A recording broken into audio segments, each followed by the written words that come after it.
مشرکین مکہ کہتے تھے کہ آخرت کا کوئی کنسپٹ نہیں.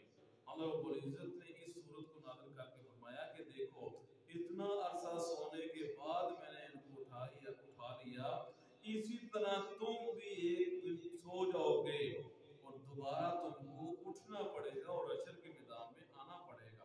جس طرح کی کل جو تلاوت کی جائے گی اس کے اندر یہ بات آئے گی. اب اٹھے، اب بھوک لگی تو ایک کو کہا کہ جاؤ جا کے تم کھانا لے کے آؤ، لیکن کسی کے ساتھ بیان نہ کرنا کہ ہم سارے یہاں رہتے ہیں.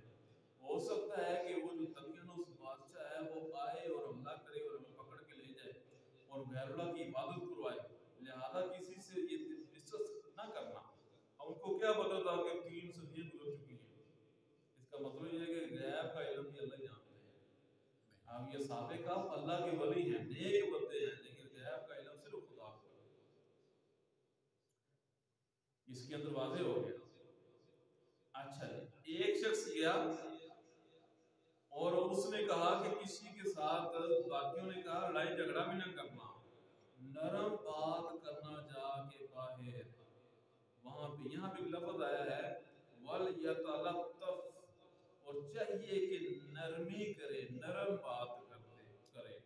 یہ جو لفظ ہے اس سے پہلے آدھا قرآن اور اس کے بعد آدھا قرآن، یہ لفظ ہاف قرآن ادھر اور ہاف سینٹر میں یہ لفظ ہے، حروف کے لحاظ سے، کلمات، ہر لحاظ سے.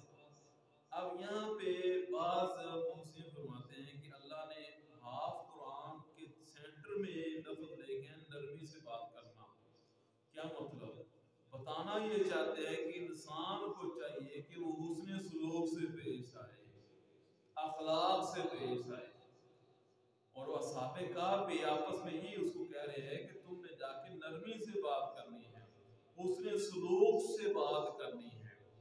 اسی کے ساتھ روایت ہے ان اکمل المؤمنین ایمان احسن خلقا، کہ انسان کے کامل ایمان والا ہونے کے لیے ضروری ہے کہ وہ اپنے اخلاق کو بہتر کرے.